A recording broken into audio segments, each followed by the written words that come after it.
À Nantes, c'est parti pour les travaux de rénovation du musée d'Aubray après 11 ans d'attente. Oubliez les projets suspendus et les recours juridiques. Jusqu'à une centaine d'ouvriers spécialisés vont se succéder jusqu'à la réouverture au public tant attendue prévue début 2024. Vincent Calcani et Jérémy Leclanche.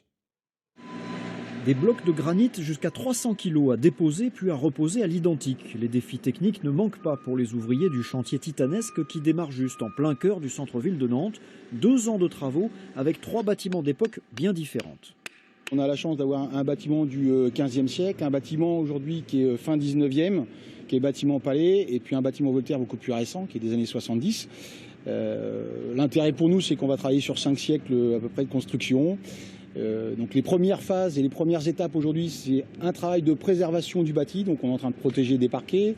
On est en train de récupérer des plaques de marbre qui sont reposées à l'identique à terme. Donc après la phase, on va dire, de déconstruction parfois lourde à l'intérieur du bâtiment, on va revenir en fait des éléments qui existaient déjà.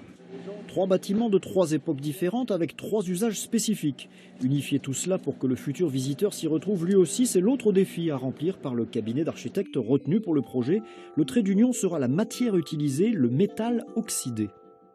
On accédera au sud par ce qu'on appelle le parvis, qui aura plutôt une dominante minérale, à base de béton, qui sera la vraie accroche urbaine. Ensuite, on accédera par le bâtiment Voltaire, qui recevra l'accueil. Et on joue avec la déclivité du terrain naturel pour créer un passage souterrain qui viendra déboucher dans le jardin où vous voyez actuellement la pelleteuse, là, et en fait pour accéder au palais et aux expositions permanentes.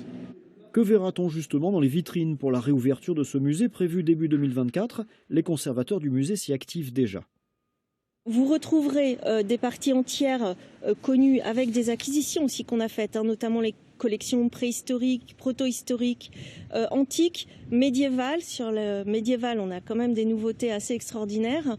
Mais vous allez découvrir aussi les collections extra-européennes qui ont été très très peu présentées.